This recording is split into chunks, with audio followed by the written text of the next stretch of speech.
Five Nights at Freddy's is an indie horror game phenomenon made by one Scott Cawthon. Five Nights at Freddy's is about you working as night security guard at a rundown pizzeria with possessed animatronics. Your goal is to survive 5 nights as the animatronics try to kill you, for whatever reason this week. You accomplish this by staying in one position at your desk, only able to check on the cameras to see their position, turn on the door lights to stop them, and closing the door. You have to remember all of that and maintain power for your doors and the lights till the end of the night. During this, you are given vague hints to a story of a child murder and tutorial by your boss, known as Phone Guy, who presumably dies on night 4. A few more ultra-successful games, and then the long-awaited sister location came out, a sort of spin-off going into more detail of the story of the games. And this video is going on every possible reason why that's a terrible idea. Hair is on its end, that's fine, I'm fine, feeling my adrenaline, that's fine, I'm fine, I can keep away the creeps, safely from my swivel seat, something's crawling through the vent, that's fine, uh-oh. It took its story from an adaptation of the games written by Kara Breed-Whistler and Scott Cawthon, with a book followed up called The Twisted Ones this year. So clearly the books were made for those who are lore obsessed and want an idea into the bigger picture. As such, it was decided to incorporate it into the games for story purposes. Now, to explain the issues with this, let's take a look from a completely different series that did something similar. Metroid Other M. Other M was a notoriously hated game from the Metroid series because of the depiction of its usually silent and stoic protagonist into a monotonous and codependent whiner. The idea behind it was to explore the protagonist, Samus, as someone going through PTSD and a general arc about parenthood. Not a terrible idea, in fact, it's a great idea to make one of Nintendo's representatives more fleshed out. Too bad they didn't actually do it themselves and showed that. Other M was based off a Metroid manga series depicting Samus' life as a child growing up and dealing with the trauma of Ridley destroying her entire planet and parents. That, and coupled with the linear gameplay and voice work, is for a Japanese audience, and ergo assumed the audience already read this title. Problem, however, is that Metroid's core demographic is a Western one, where the majority would not have read the manga. And this is why using adaptations of a franchise and treating them as canon, yes, even if it's your franchise and you wrote it, is a bad idea. Your audience won't know what's going on. A movie must stand on its own from the book it's adapting. If it can't, it's both not a good film and not a good adaptation. If a game story cannot stand on its own without supplementary work within it, it is not a good story. And here's the other thing as well. That adaptation, they don't care. They just want to play the game. Which brings us to... Every hair is on its end, that's fine, I'm fine, feeling my adrenaline, that's fine, I'm fine, I can keep away the creeps, safely from my swivel seat, something's crawling through the vent, that's fine, uh-oh. Five Nights at Freddy's gameplay is the franchise's best and most interesting aspect. This game was a monstrous hit, deserving so as well by a unique gameplay of its staying in one place with little autonomy. This is a good horror tactic because of how little control you have in this dire situation. Another plus that taps into a rarely explored horror, automatonophobia, the fear of lifelike things such as dolls, mannequins, and of course, animatronics. And finally, the jump scares give a release to the anxiety because the game's main asset is tension. It only jump scares you once, so the horror is just trying to avoid it. But if you do get it, it doesn't last too long and you're able to jump back without a problem. So replayability is better enforced as you want to go back because there's an adrenaline rush and the payoff is mentally satisfying while being terrifying. The series continued with similar mechanics and usages. The second one, usually lauded as the best, has the same mechanics but on a timer and twice the amount of enemies. I actually don't care for the second's gameplay as much because it was less inventive and creative than what came before and after. But I understand why it's well loved. The stress factor is up tenfold because everything must be kept in mind, and the visual design is much more memorable than what came after, which, yeah, Scott, we are aware that green exists. Doesn't need to be everywhere. The third one had many new mechanics, such as distracting Springtrap, but Balloon Boys left, the ventilation, camera, and audio systems that need to be regularly checked on, the static and hard to see cameras, and only one real enemy that will kill you, but many hallucinations that will jump at you. This takes the previous games where you're hardwired to react a certain way and flips it on its head, making it difficult for long-time players. This similar tactic will be used for the 4th installment, where the usual appeal for this game from YouTubers playing it had to be, well, muted. So much of the game is based in sound and concentration, and defies you to make funny commentary during it. And FNAF and YouTubers, particularly Markiplier and Game Theory, are synonymous with each other, so this was another way of flipping the game on its head. And also because it requires a deeper concentration in the game, the jump scares are now more effective and more serious. Now here's the thing, all these games start off with a story of some kind, usually from whoever is on the phone, or FNAF 4, with the mini-game flashback of the main character being bullied by his brother. Most of these games revolve around the bite of 87 when a child got his frontal lobe bitten off by animatronic, and of the purple guy, a man who murdered 5 kids and stepped them into animatronics. And yes, I know FNAF 4 was technically the bite of 83, and quite frankly I'll explain all that stupid in a second. Sister Location has some of the most interesting gameplay mechanics of the entire series, because how much it strays away from the usual formula. It has new mechanics every night, electric shocks, crawling through vents, flashing lights, unstable locations, hiding away, dislodging animatronics, and so much more. They're pretty much used once and never again. Why? Because they put more emphasis on the story and listen to baby's requests and commands. So much effort onto making it clear that you are the purple guy and this is your daughter, sister, third cousin removed, whatever. In games with great to interesting stories, the gameplay coincides with it.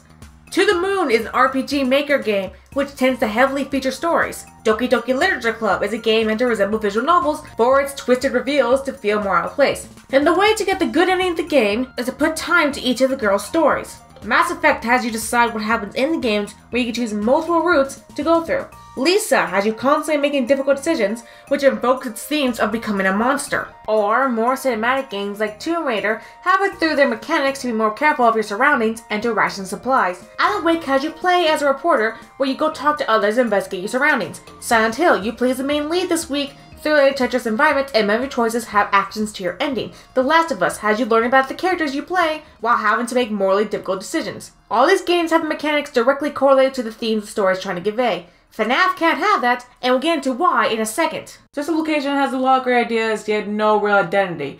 It never expands upon anything, it just kind of halfway reaches for it. The gameplay mechanics is all over the place because of the writing, but Every hair is on its end, that's fine, I'm fine, feeling my adrenaline, that's fine, I'm fine, I can keep away the creeps, safely from my swivel seat, something's crawling through the vent, that's fine, uh-oh. Okay, so here's a quick rundown of FNAF's entire storyline. So this is an old pizzeria called Fredbear's Pizza, where it was shut down due to a murder case, maybe. Years later, it has a grand reopening, where you play as Jerry Fitzgerald, working at Freddy Fazbear's Pizza in 1987, where the animatronics with a security system built in, thinking you're an intruder. A few days into the job, Kid gets his frontal lobe bitten off by Freddy, and the place is like, ah, fuck, not again, maybe, and gets shut down. Even later, you work as Mike Schmidt as a security guard at a rundown Fazbear's Pizza. Because people do not understand what a bad omen is, apparently. And you're being hunted down by possessed animatronics that think you're an exoskeleton. You learn that the kids are killed by someone known as the Purple Guy, and these kids somehow care what happens to some exoskeleton. Some guy dies by the animatronics, and somehow no one notices and calls the police. Seriously, how the hell is this place still in business? There's over 300 health code violations here, and yes, it's written before FNAF 6, okay? I realize they're self-aware, but still, it's fucking stupid. Anyway, it cut to even later, to God knows when now, and Freddy Fazbear's has become a tourist trap. But SpaghettiOs. Turns out the dead kids from before did get their revenge and stuffed Purple Guy into a spring chap bodysuit where he now tries to kill you for... I don't know, it's kind of a thing at this point. Look, we all just need a hobby. And then we go all the way back to the beginning where apparently there was another bite of someone frontal lobe before 87 as a bite of 83.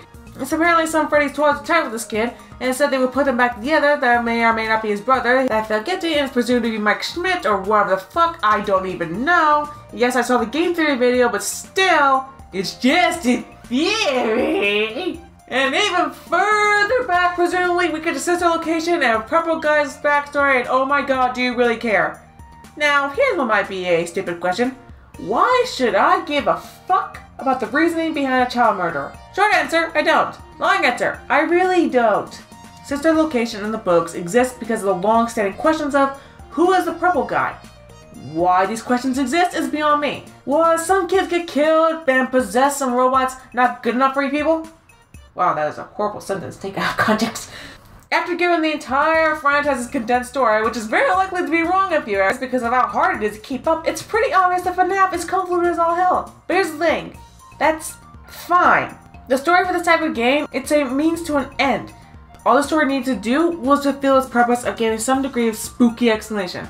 Why is this happening? A few kids are murdered and now out for revenge, assuming it's you that killed them. Animatronics are a security guard and think you're an intruder. A literal murderer is out to get you. You're a child with vivid nightmares due to trauma. Your daughter is sick of your shit. Add some creepy intrigue around it, some suspense of the unknown, and you're golden. Shh. The story being messy is fine because confusion and the unknown are great ways to scare the audience. Let's compare it to another game franchise, The Legend of Zelda. The Legend of Zelda is a series of games that reboots itself every installment for the sake of interesting and brand new worlds to appear. 3D games tend to shift more towards cinematic story, which basically boils down to, "You're so special, chosen plank of wood, now go save the world!" The story and lore of Legend of Zelda is not good, mostly due to your mainstays having no character, but people latch onto these stories and characters despite not being interesting nor fleshed out. Sure, occasionally sidekicks like Midna are fleshed out, but that's the exception, not the rule. People enjoy this lore so much that an official timeline had to be produced, making it separate into 3 different dimensions. I am not kidding. And guess what? People eat this shit up. They want more story and more lore to the point of changing Link's design in any way from being cartoony to just being a female version is met with derision and backlash. Video games aren't the only place where this happens either. Many popular TV shows are loaded with this kind of fans. But to some extent, your fanbase does reflect on the content you create. FNAF's story may be kept vague due to creepiness at first, but it's at a point where it's like that because fans want it to be. People may say that they want more lore and story from FNAF, but only if it coincides with the version that they want. And any change to that is met with derision and vile. And we get to Sister Location. Meant to set the story straight, yet it's still confusing and ill-explained. And no, it being a setup for the sequel does not count. It should not have to have supplementary material for you to enjoy or even understand the story. And you will still eat that up as a story and fan theories still speculate months after, because it constantly promises something might actually happen, but never deliver. Many things do this. How I Met Your Mother, Steven Universe, Legend of Zelda, Sherlock, Doctor Who, Adventure Time, the list goes on. The reason these products get such giant fan bases is because the audience is imagining a version of a show in their head that doesn't exist.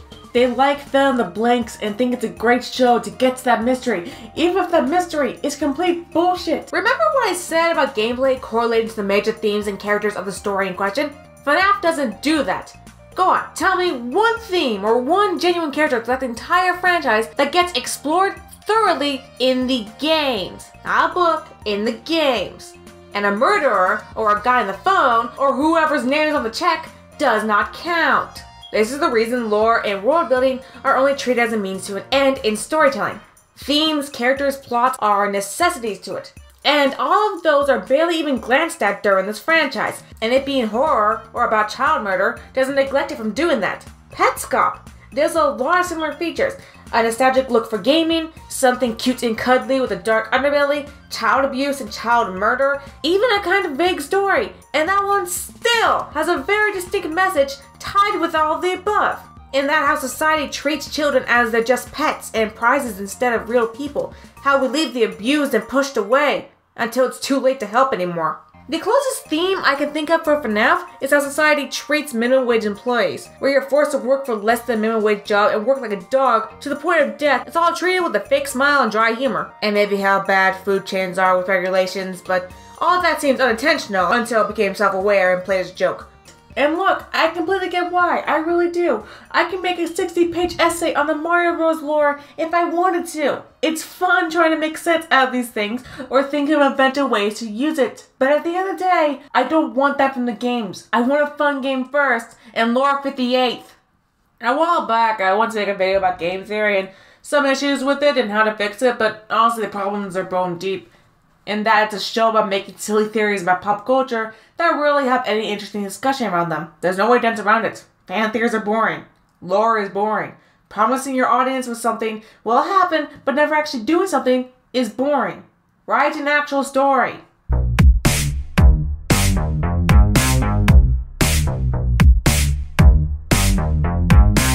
Hey kids, nice to meet ya. Are you ready for some Fazbear pizza? Who's this, working at the night shift? I don't know, but I don't think I like him.